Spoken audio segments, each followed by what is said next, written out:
Iloilo City Health Office magapatigayon sang targeting para sa cholera vaccine. Samtang kaso sang dengue sa syudad sang Iloilo, amat-amat na nga naganubo suno sa City Health Office. May 11 ka mga bag-o nga kaso sang gastroenteritis nga na-record ang Iloilo City Health Office. 36 ang nagapabilin nga aktibo, samtang 570 naman ang nakarecover na. Sa karon, 618 ang total nga kaso nga na-record sa syudad sang Iloilo. Sandigman sa records ng CHO, nagalabot na sa 122 ka barangay ang apektado sang waterborne and food diseases o kung 68% sang kabukusan nga barangay sa syudad sang Iloilo. Nagapabili naman sa 12 ang kaso sang napatay sa acute gastroenteritis, samtang wala naman nadugangan ang kaso sang kolera. Suno sa City Health Office, may 1,000 na nga cholera vaccine ang available gikan sa Metropac kag magapatigayon sang targeting para sa mga barangay sa diin una na record ang balatian. Senior nurse test naton subong. Iisip kami sang ilang 1 to 10 year old. May ara na siya nga sa aton nga immunization man sa mga pediatric age group. Pero i-prioritize kid naton ang areas na kung diin una nga may nagsululod ng mga cholera nga cases.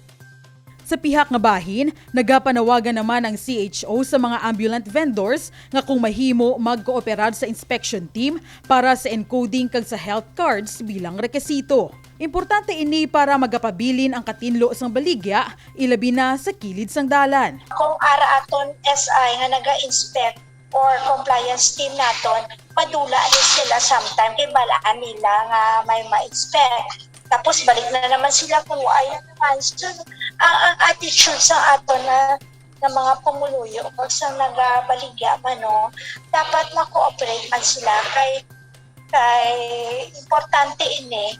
Sa karon, importante gid suno sa CHO ang hydration unit bangod diri dalon ang mga mild nga kaso sang AGE. Ang hydration unit ni pangaman ni naton, no. Kay there are cases nga hindi gid makasulod sa hospital nga kinahanglan lang sa IV fluids bala. Iniya para at least may kadtuan ng pasyente kay majority sa mga pasyente nga hindi magkadto sa hospitals gahambal nga because ang galastuhan gid mismo ang sa una nila nga ginapanumdum. With the hydration unit ako ni mabulig sa aton nga mga pamuluyo. Kapin 3 ka bulan ang ginalantaw nga pag-operate sini, tubtub mahatagan sang solusyon ng problema sa source sang tubig sa mga barangay. Carmela May Rodrigo para sa Level Up Patrol. Amat-amat na nga naganubo ang kaso sang dengue sa syudad sang Iloilo. Ini ang ginapahayag sang Iloilo City Health Office matapos maglabot na lamang sa 20 ka kaso ang na-record kada adlaw o kun mas manubo pa.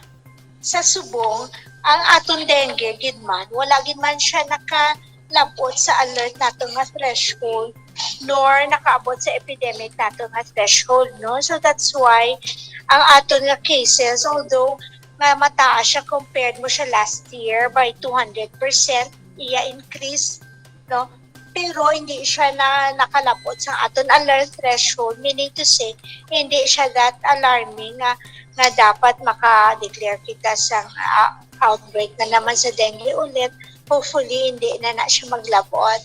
So, na-downward trend, magkasubong nagplateau na kita at 20 cases a day man. Dugang pa sang CHO, wala sang dapat kabalakan bangod lapnagon ang kampanya sa barangay, ilabi na sa pagpaninlo sa palibot kag pagguba sa mga ginpangitugan sang lamok nga may dala sang dengue virus. Padayon man ang paglibot sang surveillance unit para mamonitor ang mga barangay nga may yara sadto sang clustering para gilayon nga makahatag sang intervention. Nakabulig man ang misting kag fogging, ilabi pa nga masamina nga nagagwa sa puluyan ng mga kabataan bangod sang pagbalik sang face-to-face classes.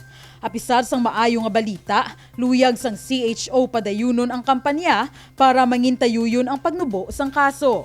Layo na kita sa aton nga alert threshold. So no need naman nga mag-alarma with regards to dengue. Sige lang ta campaign gyapon for this. Kag pa sige-sigihon naton nga panubo ang mga kaso.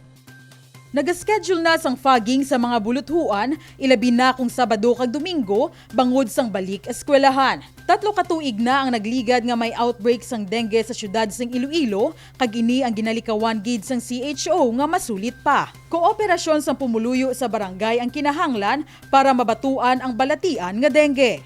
Carmela May Rodrigo Para sa Level Up Patrol.